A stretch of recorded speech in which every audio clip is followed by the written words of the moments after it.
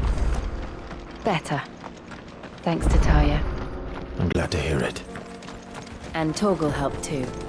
Didn't you, boy?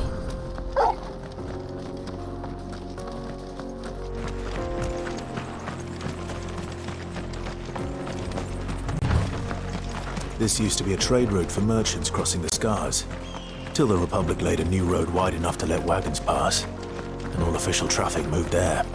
Leaving this one for those living outside the law. Indeed.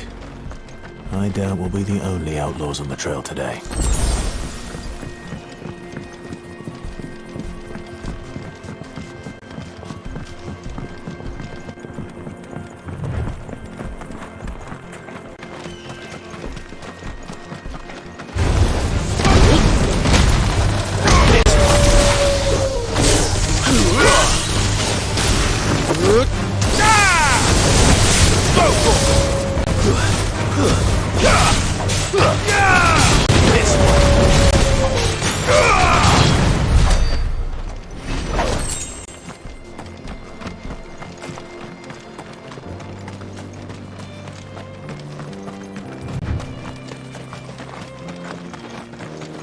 So what do you think?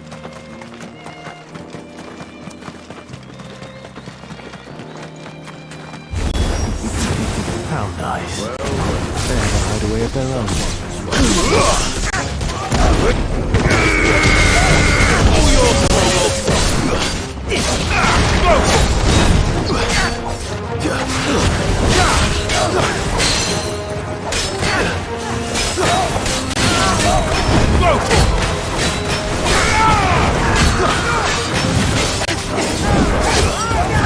This one! Over here!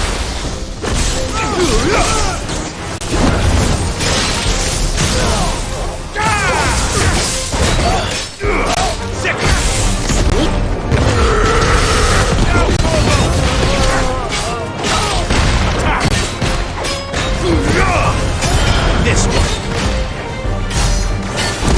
It's over! Let's try.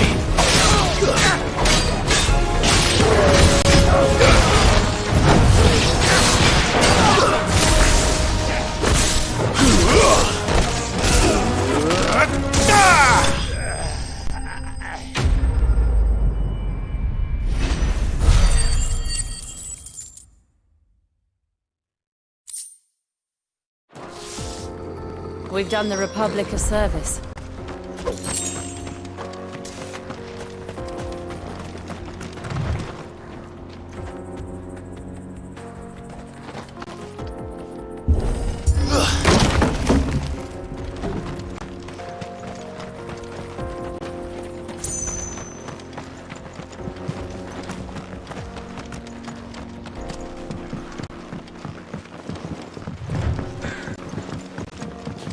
I see the Dalmex lag behind Rosaria when it comes to bridge building.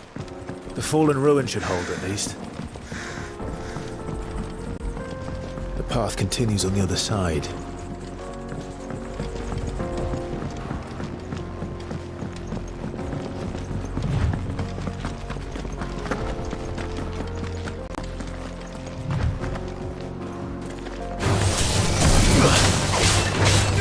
Get him!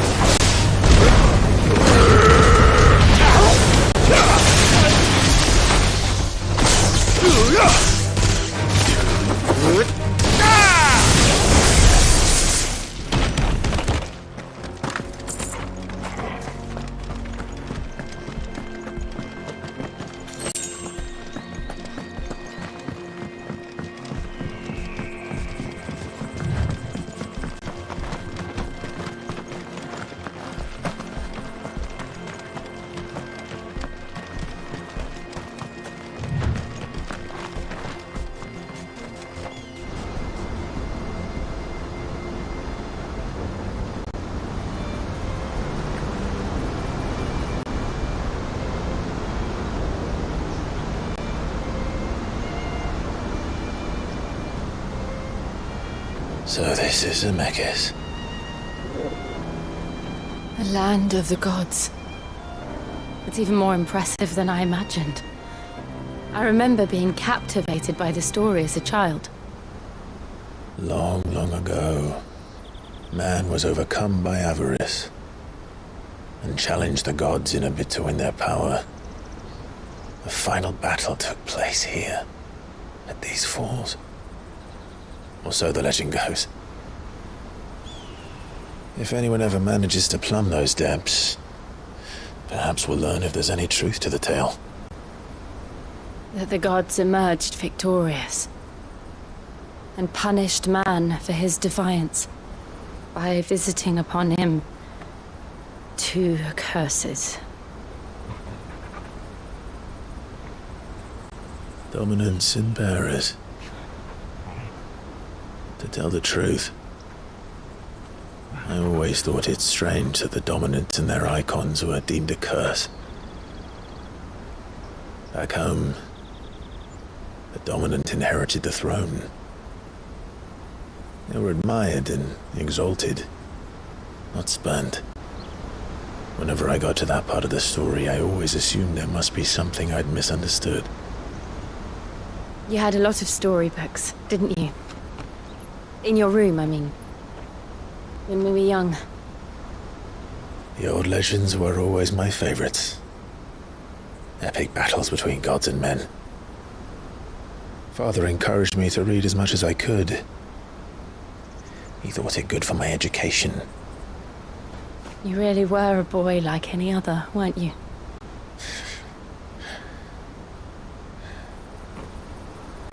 Just look at this place.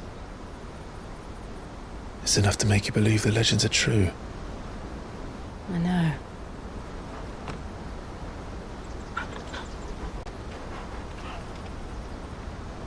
We're not far from Boklad. The road will be busier up ahead. And we'll have to keep our wits about us.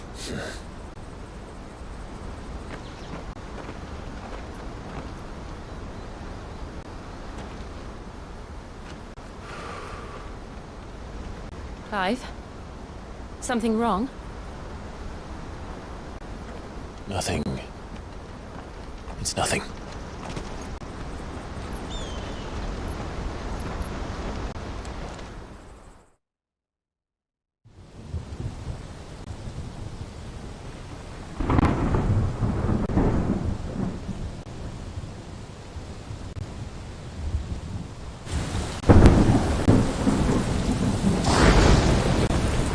I see the reports are true, Father. You have surrendered the throne to Olivier. I have. Emperor Olivier shall rebuild the Holy Empire of Sanbreque.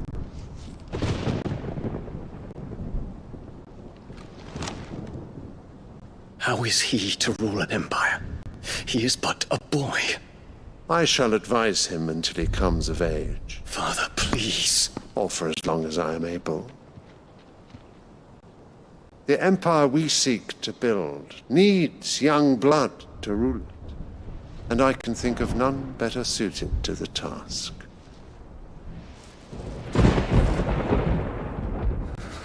There is other news, Dion. Hugo Kupka is dead, and Drake's Fang destroyed.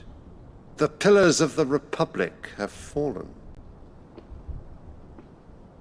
Ere long, the Imperial banner shall fly over every city in storm.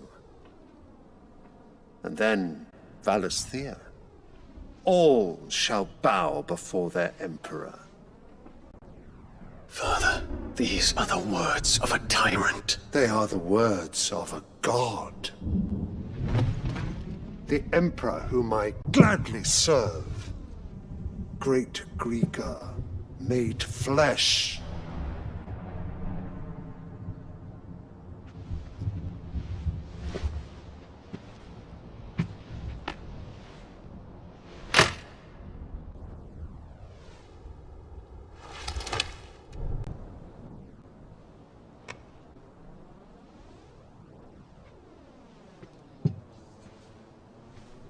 Return to your camp, Dion, and ready your forces. It is time to show the world the true power of Sanbreque. Father. I find you much changed. Is this truly the path you wish to tread? Or are these the ambitions of another? Of Ultima, perhaps? What nonsense is this? I speak my mind, and my mind only. Though I do owe Annabella thanks for reminding me of certain truths regarding the nature of nations, of rulers, and of the divine. You would trust the words of this traitress? She betrayed her country! She slew her husband! You have ever been an invaluable servant to Sambrek, Prince Dion. I trust you will continue to serve your Emperor in the wars to come. The canker! Silence! Insolent wretch! You will bend the knee. All else is heresy. Sire, forgive me.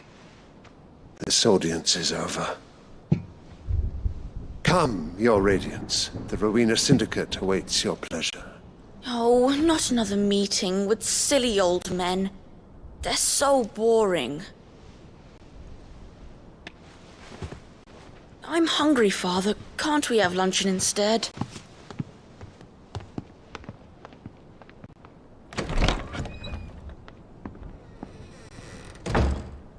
Does it pain you that you will not inherit your father's throne? I have suffered worse.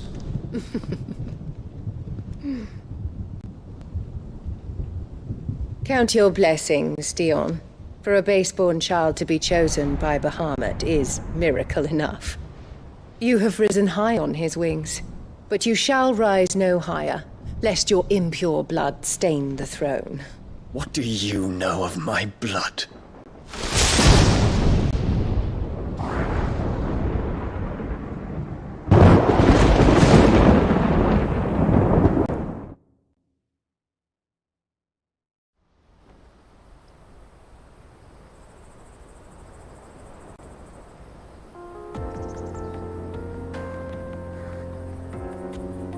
The Boklab markets are to the north. We just need to hug the coast.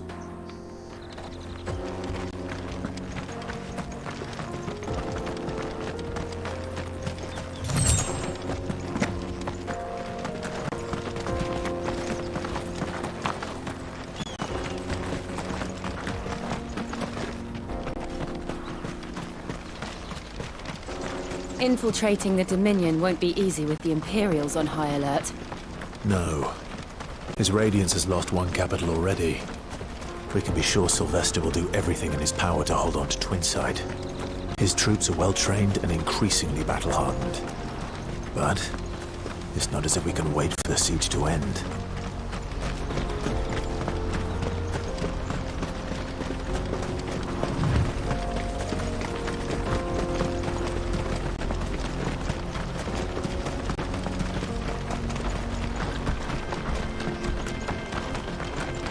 More refugees.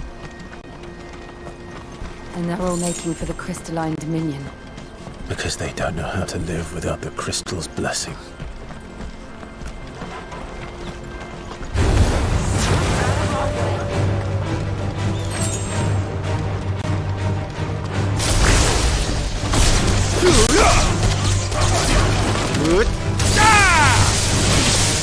This one. Sick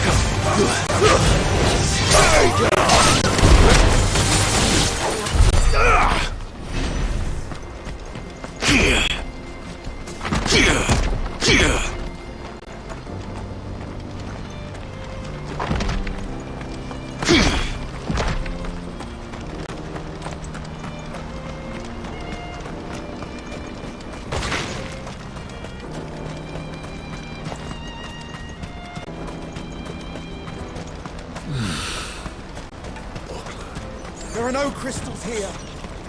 This is where we're supposed to meet Goots, isn't it? That's right. He said he'd wait for us here after replenishing his supplies. I dare say he'll have finished by now.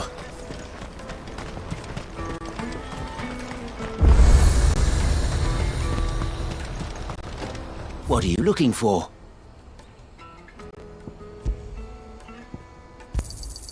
You've a discerning eye. Many thanks. A fine choice. You're welcome anytime.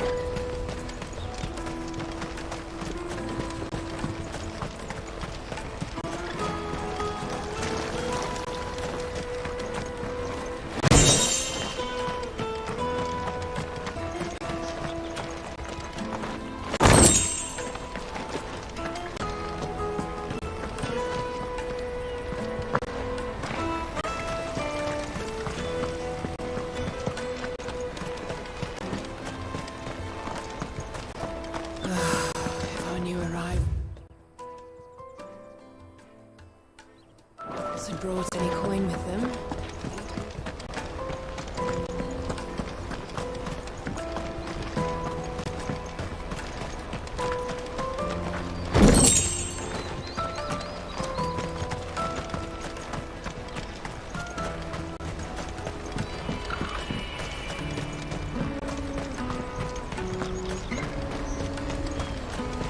Out of my sight, wretch! Peaches and pears.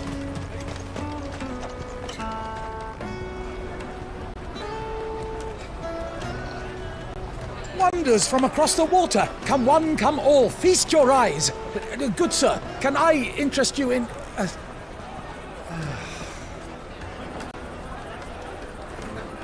How much?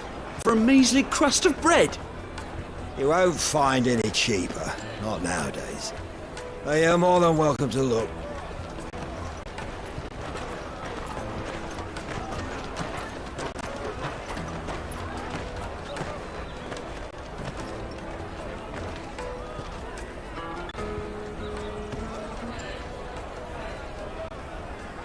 The Empire's unlawful and illegitimate occupation of the Crystalline Dominion is still in effect. Only those whose business in Twinside has been officially approved by the Republican Army will be permitted to cross the border. All who seek entry are to form a line and ready their documents for inspection. Looks like we aren't the only ones who are eager to leave. And they're checking everyone. Can't you make an Not for the likes of you. We won't get through without that pass. Let's go and find Good, shall we?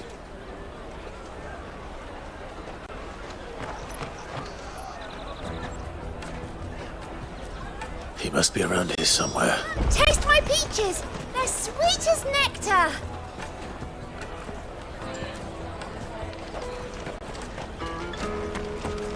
I'll take the large one. Ah, Good. There you are. Clive, I'm so sorry. Don't tell Nan, will you? Slow down, Good.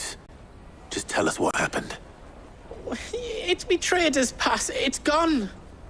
We cannot ride the caravan without it. We won't even be able to get through the flipping checkpoint.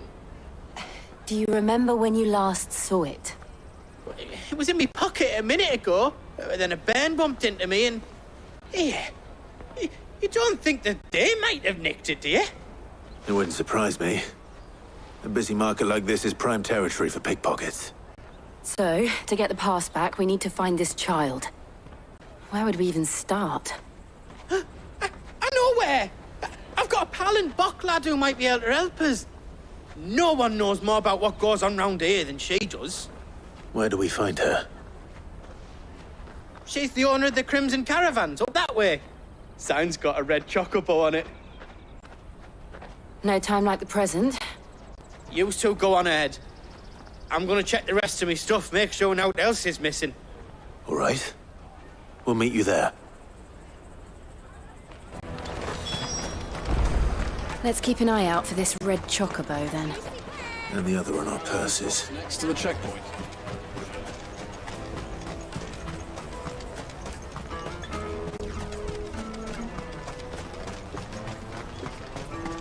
Peaches and pears.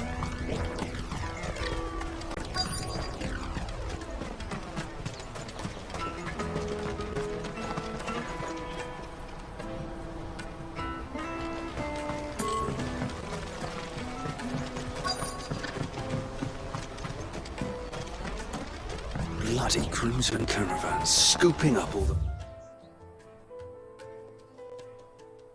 best customers. Leave some for the rest of us.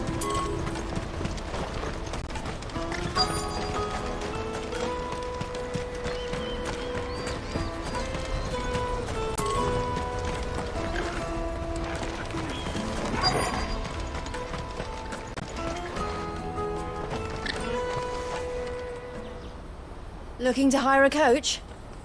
It's 10 million for a two-birder to the Crystalline Dominion. Take it or leave it. Oh, we're not here for that. Then I bid you good day. Wait! Don't go, El! He's me mate! As I live and breathe. Goots, what are you doing back in Bocklad?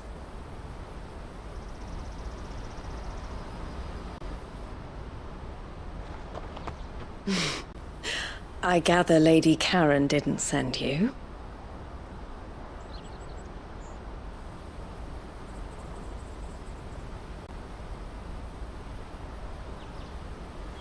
So what trouble have you got yourself into this time?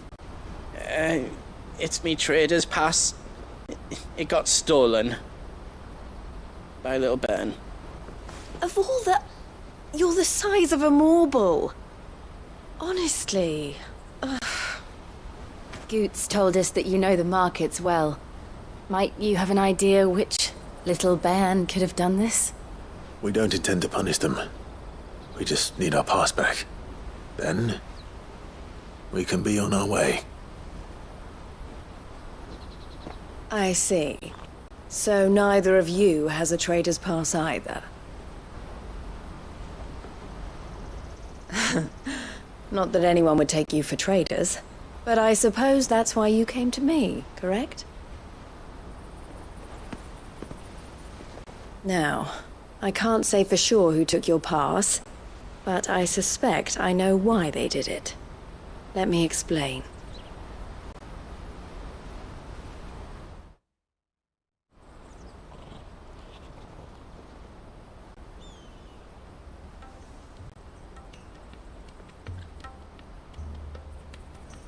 Ever since the Fist marched on the Dominion, the Republic has been clamping down on any commerce that might aid the Empire more than it does us.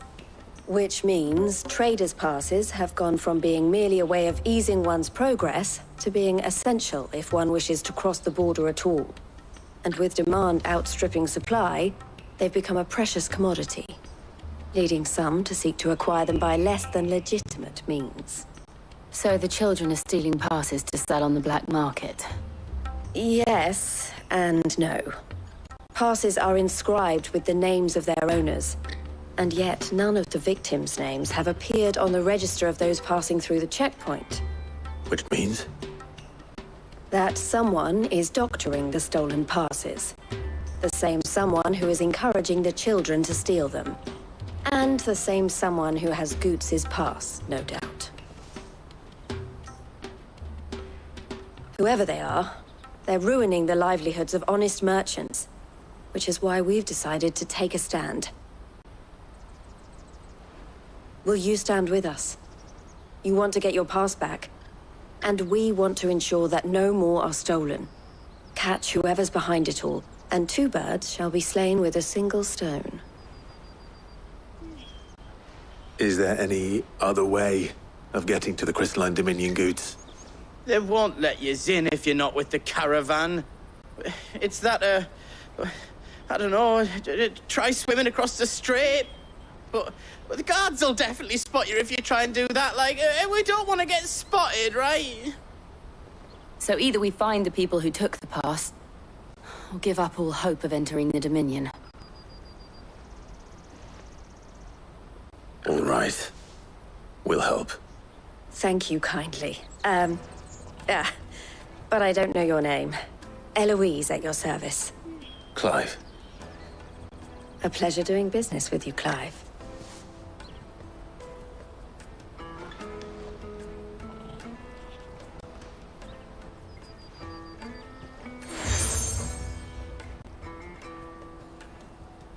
The proprietor of the furniture makers by the coach stop is spearheading the search. Wear that, and he will know you for a friend. I suggest that you speak with him first. The furniture makers. Understood.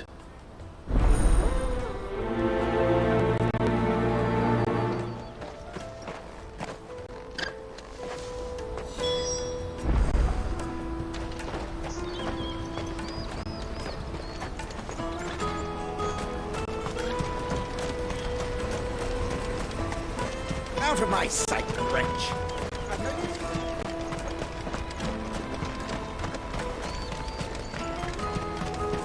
Come on! Jug of snake spit for the road? The caravan stops next to the train. Juicy pears! Slake your thirst without a crystal.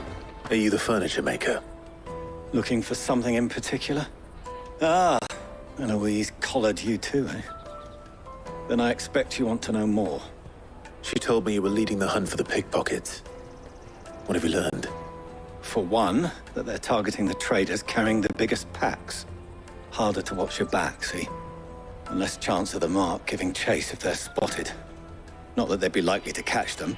Those imps know every inch of this warren like the backs of their hands.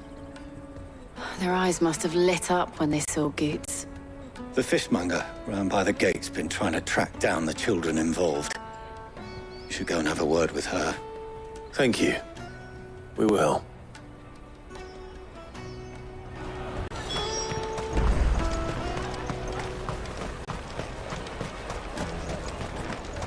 Come, taste my peaches! They're sweet as nectar! You should come with me to the Dominion. Life will... Fish for sale! Fresh sorted and smoked! Can I interest you? Ah, sorry. Message from Eloise, is it? She's asked me to help her. To help you find the pickpockets. Is that so? Suppose I better tell you what I know, then. For one, this isn't a family operation. All the traders say the children who stole their passes were dirty, dressed in rags. Street urchins, by the sound of it. We get a lot around here. Orphans from the wars. A few, perhaps.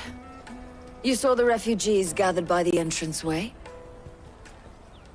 They're all looking for a new start in the Dominion and beyond. Some of them take it as an opportunity to rid themselves of unwanted baggage. The shame of it. Whoever's behind this would have to have made themselves known to the children at some point. And so should we. You should start with the children around here, then. I doubt they're the ones involved, but they might have heard something. It's worth a try. All right then. Questioning children. How hard can that be? You should come with me to the Dominion. Life will be different there.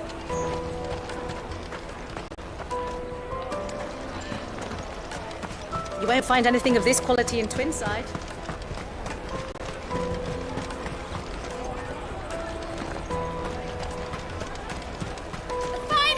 I'll take the large one. Excuse me. Do you mind if I ask you something? Can't stop you. I was just wondering if anyone has asked you to do anything out of the ordinary recently. Anything you grown-ups ever ask us to do is shut up and go away. So guess what I'm about to tell you to do? Sorry. I'll leave you alone.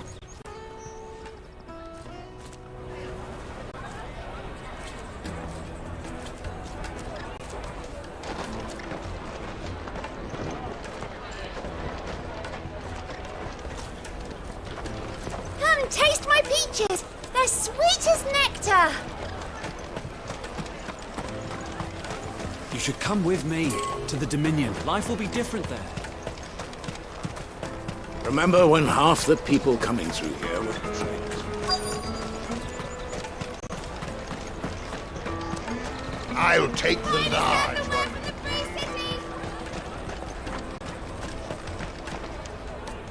Do you have a moment?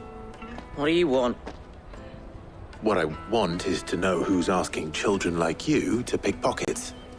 I don't know. Nobody's asked me. What's picking pockets? Do you get paid for it? No, you get in trouble for it. So if they come calling, you know what to tell them.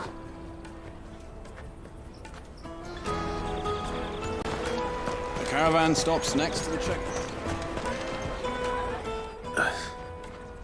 Excuse me? What do you want? I don't have any money. It's all right. We're not going to hurt you. We just want to talk. What about? We've heard that some very bad people are making children like you steal from travelers. We need to know who's behind it so we can stop them. I don't know much about it, really. But my friend, Honza, he said he got a job doing something dangerous. Sounds promising. We need to find him and ask. Do you know where your friend might be? He's usually by the tents outside town. Thank you. You've been very helpful.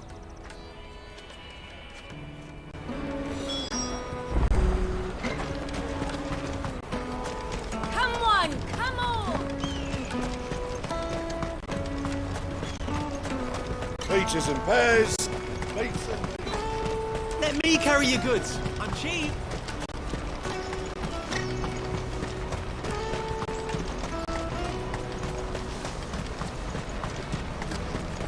She must have been the refugee camp. Let's hope he's still nearby. Daddy!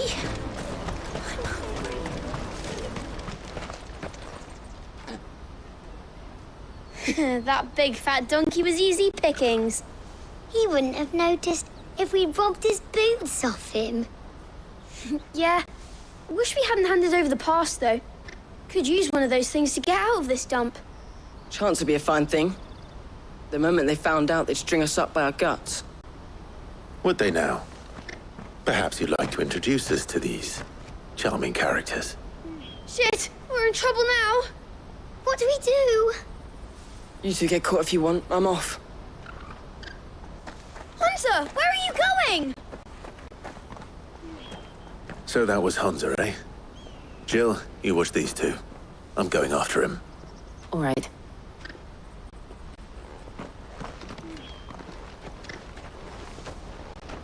He can't have gone far. I need to find him before his employers do.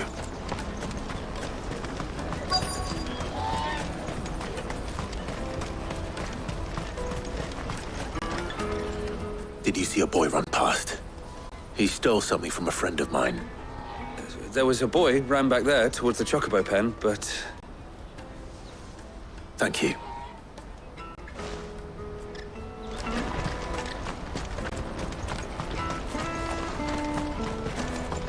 This is everything. It must be transported to the Dominion without delay. Certainly. I'll see that our fastest bird.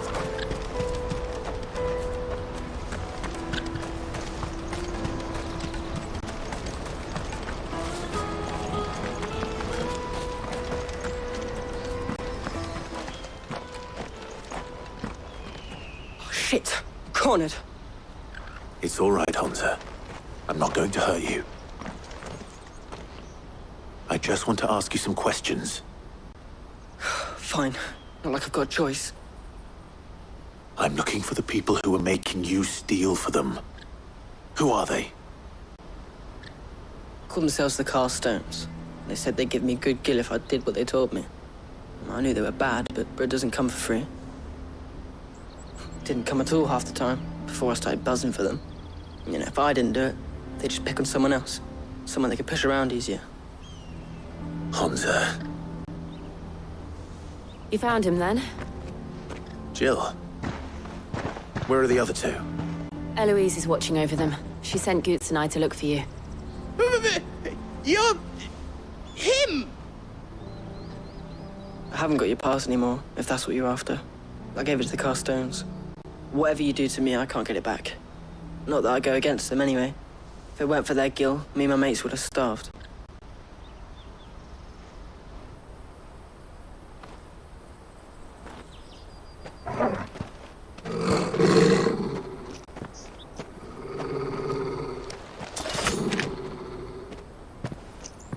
Cowards.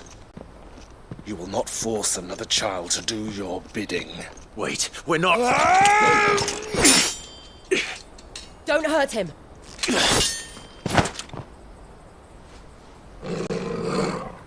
You're making a mistake. We're on the same side. Like hell we are. That brooch. Where did you get it? Master Theo? Goots. What are you doing with these people?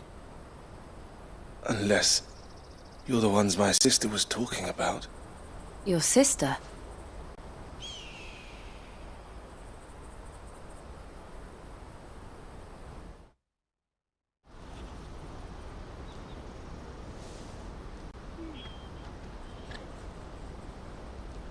Eloise didn't tell us she had a brother.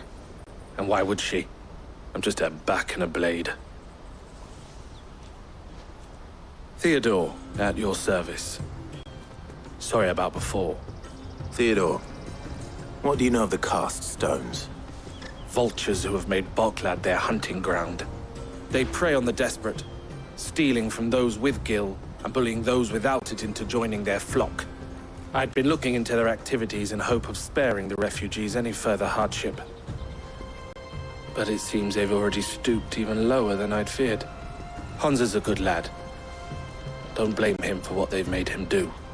If he and his friends hadn't agreed to work for the stones, some other poor souls would have. On pain of death, most likely. Clive, was it? And my sisters asked you to help put an end to the pickpocketing. Then we all want the same thing.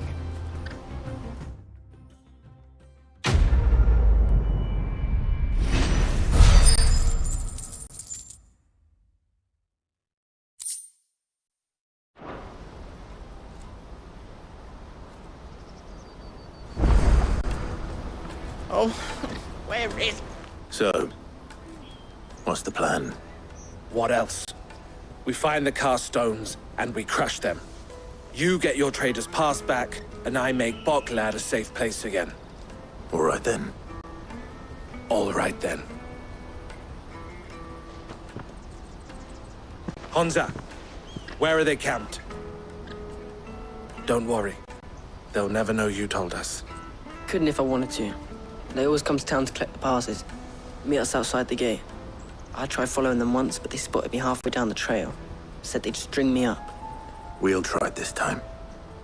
Which way were they going? Back down the road towards Leighton's Cleft. To Leighton's Cleft, then?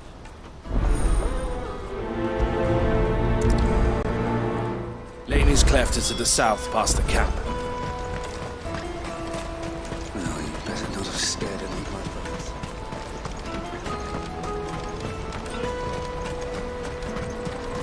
That's that then. Daddy! There are no crystals here.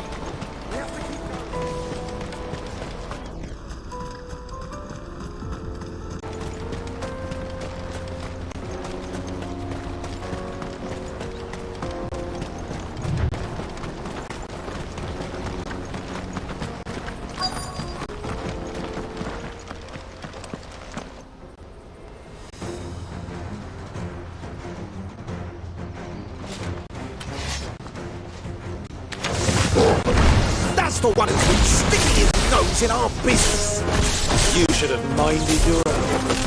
Ah! Get him! Over here!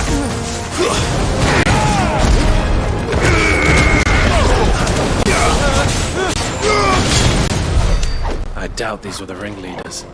But at least we know we're on the right track.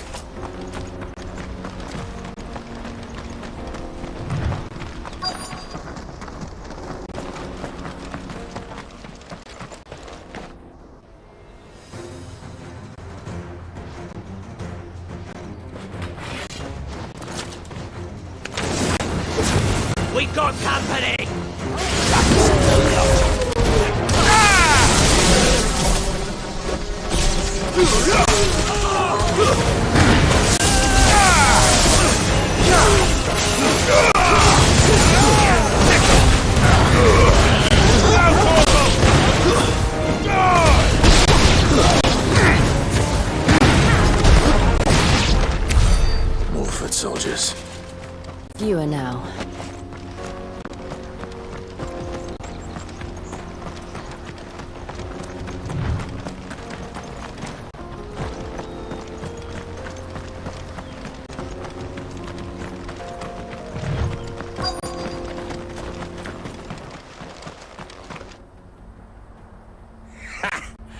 Not a bad haul today, eh? Aye. Some of our new recruits are natural-born ne'er-do-wells. Especially the little ones. That Hans has got nimble fingers, all right. It will be a shame when they chop them off. But till then, let's make the most of it. Scum. The leaders of the cast stones, I take it. They don't deserve any mercy, Clive. I wasn't planning on showing them any. We're ready when you are, Theodore. Oh, I'm ready.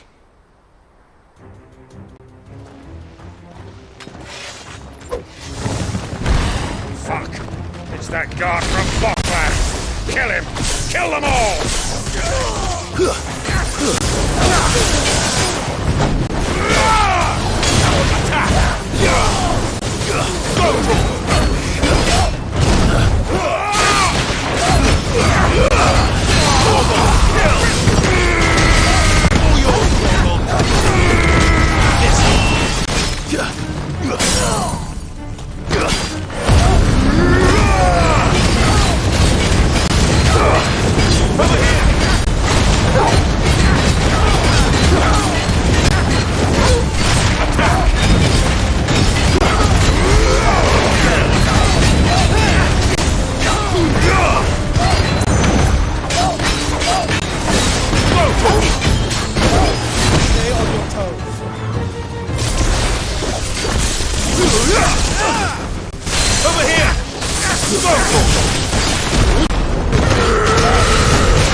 And they say crime doesn't pay.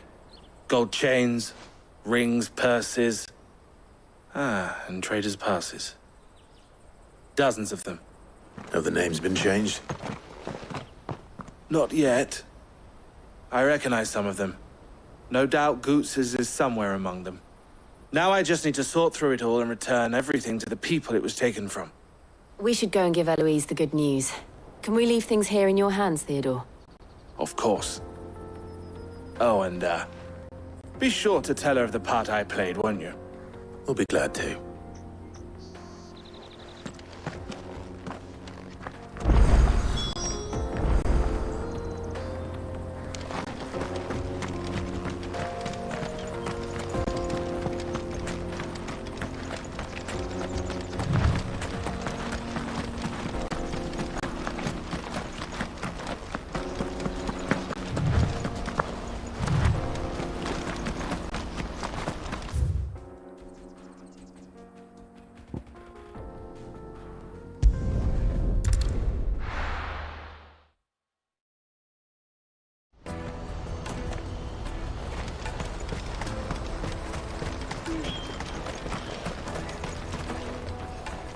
Ah, Clive.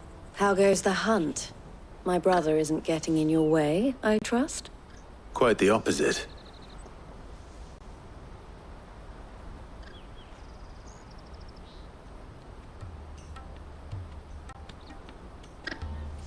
So it was the cast stones who were behind it all. Theo told me he'd been on their trail. And their demise solves 3 problems at a stroke. That of the pickpockets, the bandits pulling their strings, and the passes they were stealing. I only hope yours is among the items you recovered. Only time and Theo's return will tell. Speaking of whom, welcome home, dear brother. You are too kind, Eloise. Here, Clive. Goots's pass. Ask him to keep a closer eye on it from now on, would you? I will. Thank you. El, I've asked our boys to carry the rest of the goods back. Can I count on your help in sorting through it all? Of course. I'll make some space in the storeroom. I expect you'll soon be on your way then. But it wouldn't do to leave without introducing yourself properly. Would it now? Sid. Don't look so shocked. We're on the same side. I don't understand. As you now know all too well, we at the Crimson Caravans are always happy to help those in need. For a small fee, we will move anything that needs moving. Be that goods to market, or bearers away from it. I was the first my sister helped escape. If it wasn't for her, I'd have been branded as a boy. I had no idea. It just so happens that we are seeking to expand our operation. And who better to join forces with than the leader in the field? Wouldn't you agree, Theo? I would. It seems our purpose is the same in more ways than one. So what would you say to working together again? It would be our pleasure. And our honor. The honor is ours. Here, Clive.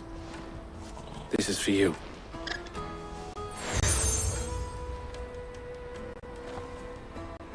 What is it?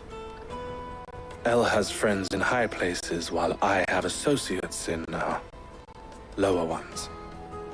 That mark is proof that you're a friend to us both.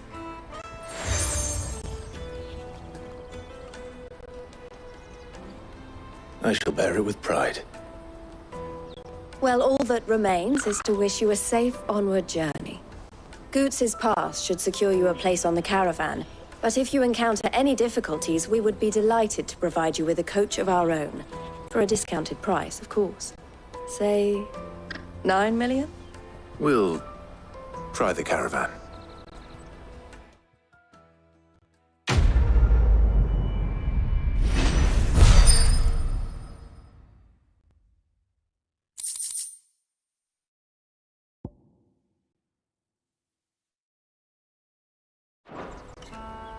Right then. Let's get this back to Goots. And then it's on to the Dominion. Out of my sight, wretch!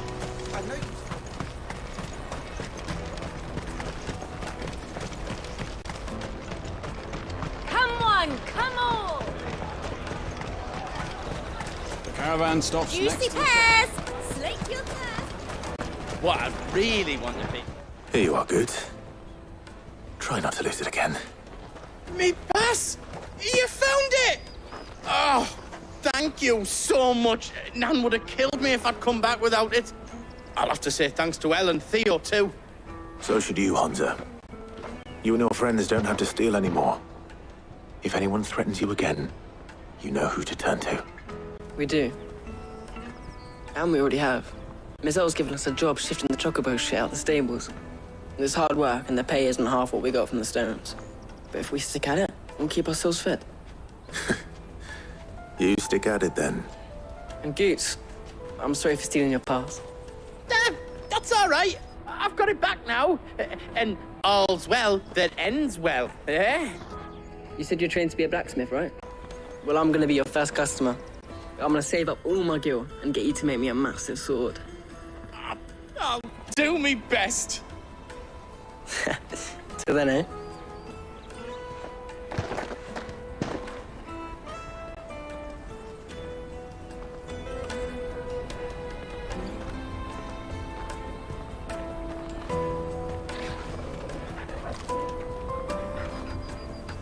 All right. We have a place on the wagon.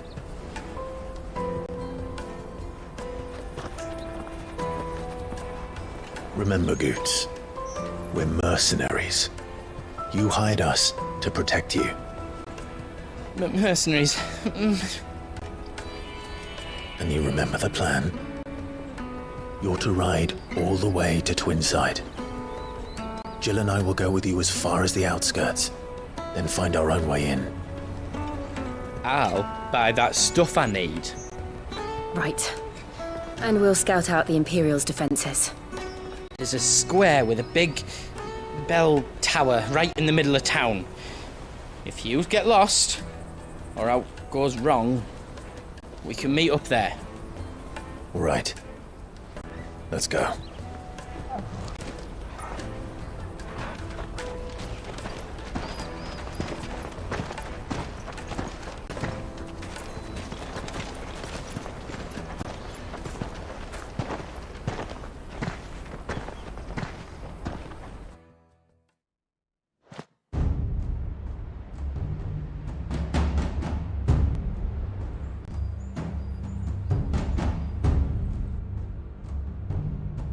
I see.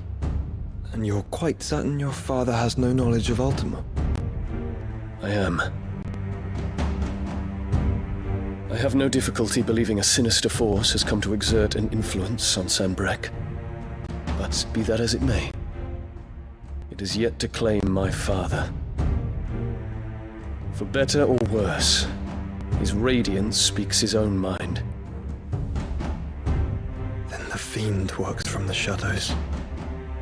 I confess, when first you told me of this fiend, I had my doubts, and more than a few at that.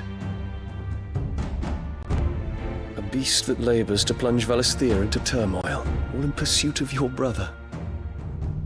But that wound is proof enough that evil is afoot. Then I have your answer, Your Highness. You will join me in my fight. I cannot. Not yet. Your Highness, please. As you are aware, the Dhalmekian army is at our gates. They have lost their mother crystal, and with it all hope of a negotiated withdrawal. It is but a matter of time before they invade. If Bahamut is not here to meet them, my people will be slaughtered. Though not by Hugo Kupka, thanks to Ultima's machinations. I know the fate of your people weighs heavy on your conscience, but if we do not put an end to Ultima's plans, they shall face a far darker fate. The chaos he would wreak would sweep all of Valisthea into the abyss. The lives of every man, woman, and child in the Twins are at stake. I believe what you say, Phoenix. But I have duties of my own, and I must discharge them. Come what may.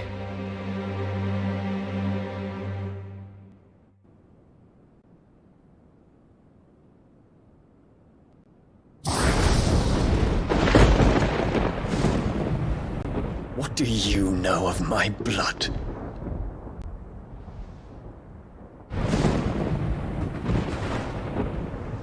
I know that it is wholly unworthy of the highest offices of state, which rightly belong to those of purer breeding. Alas. Your bloodline runs through the Oriflamme gutter, from a whore who weighed her child's worth in gil.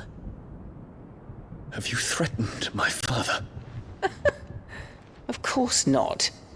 I merely whispered in his ear that his mongrel son is plotting a rebellion. What? Sylvester listens to the words of his astrologers. And they have ears too. You have been feeding them your lies! Should you remain loyal to Emperor Olivier, his radiance may yet crown your head with laurel, and not with tar. Fork-tongued witch!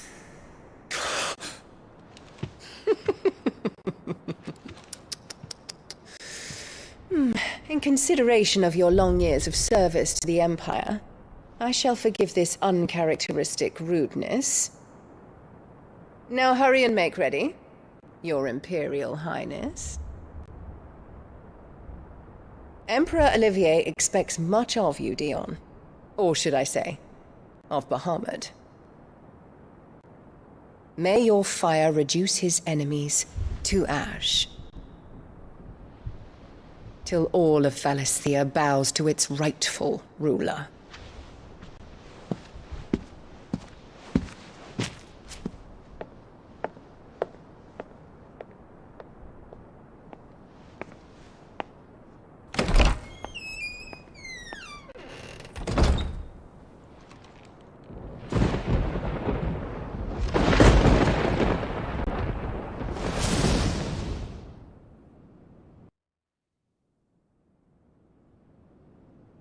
There is another darkness that has taken hold of Sanbreque. And until its grip is released, the flames of war shall spread ever wider, just as Ultima wishes. Forgive me. My family has caused you much grief. You are not her keeper, Phoenix. This is a matter for the Imperial household now, and as a member of that household, it falls to me to resolve it. At such time as that is done, what strength I have shall be yours.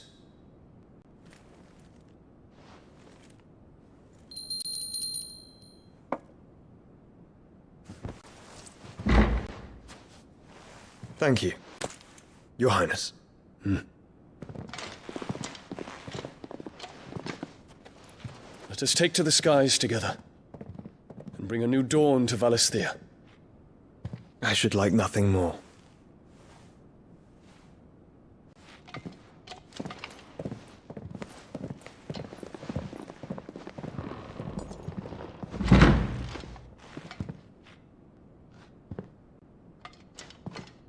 Terence. My prince. Tell me true. Do you believe what I'm about to do is wrong? We dragoons have but one leader, Your Highness. And we shall follow him unto the very end. Thank you. And this is my decree. For their crimes against the crown, the traitorous Annabella and her usurping son shall be put to death, and the Empire restored.